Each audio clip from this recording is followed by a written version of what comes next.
Drum ভর্তি শুকনো গাঁজা সহ এক গাঁজা কারবারিকে জালে তুলতে সক্ষম হয়েছে মোহনপুরের পুলিশ প্রশাসন। গোপন খবরের ভিত্তিতে মোহনপুরের মহকুমা পুলিশ আধিকারিক কমল বিকাশ মজুমদারের নেতৃত্বে হেজামারার সুরেন্দ্রনগর ভিলেজ এরিয়ার এক বাড়িতে অভিযান চালিয়ে ১১৭ কেজি শুকনো গাঁজা বাজেয়াপ্ত করেছে সিতাই থানার পুলিশ। এর পাশাপাশি গ্রেপ্তার করা হয়েছে কুখ্যাত নেশা কারবারি রণবীর দেববর্মাকে। কালকে রাত্রে 12টার পরে আমাদের এসডিপিও সাহেব স্যার লগে এবং সিআরপিএফ স্টাফ আমরা খবর পাই এখানে গেছে গা রেড করার লাগে।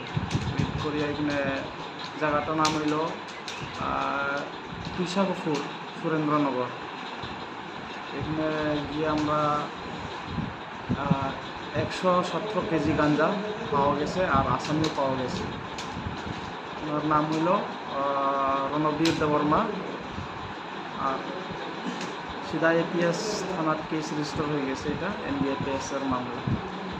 Bureau report, news daily Bharat.